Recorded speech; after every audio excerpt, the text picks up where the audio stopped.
Hello hello छोड़ के खोला हेलो ये सही बोलता है हेलो हेलो हेलो हेलो लीजिए सबसे पहले आए हुए हमारे नौटंकी के प्रांगण में बैठे हुए हमारे नौटंकी के कलाप्रेमियों अच्छा माताओं एवं बहनों, सबसे पहले हम और हमारी पार्टी की तरफ से आप सबको नमस्कार। नमस्कार, जय राम, गुड नाइट। आगे वाले बगल वाले लठ वाले मुछ वाले जो इधर उधर खड़े हैं खालिस्तान वाले उग्रवादी भाई को शास्त्री काल और पीछे बैठे हुए मां बहनों को भेंट अगुआए। जैसे कि हमारे माननीय महोदय रामलाल यादव कभी रामलाल यादव के यहाँ आज गया जगन्नाथ को घाट रहा, बहुत बढ़िया। आज घाट के उपलक्ष्य में हमारे मास्टर राजापुर जरोटा अमेठी आपके बीच में दूर दूर से कलाकार को लेकर आपके बीच में हाजिर हुई है। तो नीचे सबसे पहले कोई भी काम करने के पहले एक बार आप लोग पहले जयकारा का नारा लगाइए, जयकारा का नारा लगाइए। उसके बाद भगवान का नाम ले जाए, जगह पवित्र हो जाए, भगवान के पास हो जाए। मजा ले आया हल्ला, मजा ले आया ही दूर में। हमारे माननीय महोदय रामलाल यादव जी के यहाँ आज बहुत अच्छा प्रोग्राम भाई घाट के उपलक्ष्य में बहुत कम मनाई कर पाया थी और यही समय में यहाँ चारों में इतना खर्चा लागत की जल्दी की रुपये नहीं पड़ते कि प्रसाद ग्रहण करने का अवसर मिला और हम सबको आपसे इसलिए यार हम जानते ही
देखिए आ गए हमारे बड़े भैया मुकेश यादव खरमालिक साहब के कर कमरे द्वारा ये बाइक के बना को सुनकर 1,000 रुपए का आशीर्वाद हम कलाकारों को दे रहे हैं। यादव परिवार को हम प्रणाम करते हैं, आशीर्वाद की कामना करते हैं।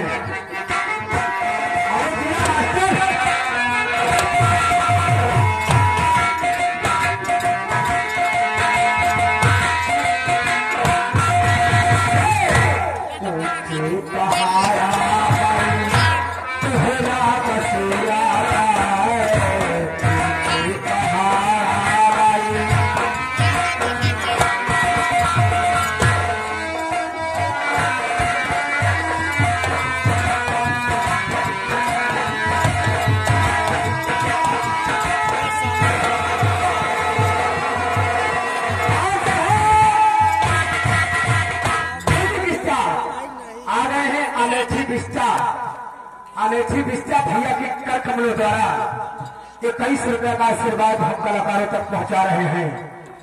हम और हमारी पार्टी अमेठी दृष्टा को नमस्कार करते हैं कि क्योंकि हमारे प्रोग्राम दूर दूर तक आप पहुंचा रहे हैं। मैं आपका बढ़िया सा बढ़िया कार्यक्रम चलता रहे।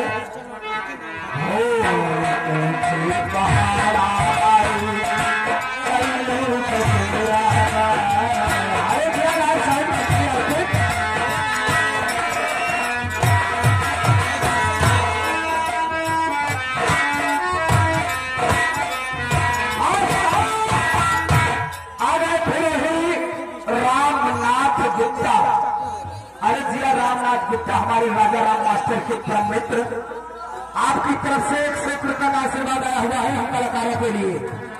माँ का भरा भंडार रखे, सुखी परिवार रखे।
ध्यान दीजिएगा हमारी बात को।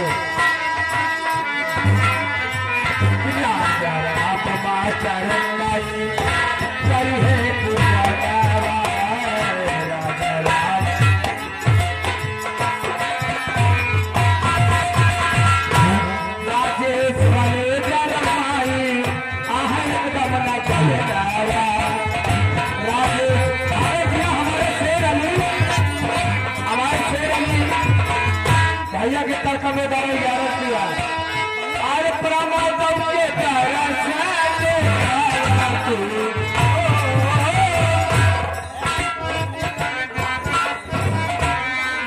हेलो, ये मान्यवर श्रीमान हमारे भैया खबरी लाल आगे ही 1000 रुपये लेके हमारी तरफ पार्टी हार्दिक स्वागत करती है। हमारे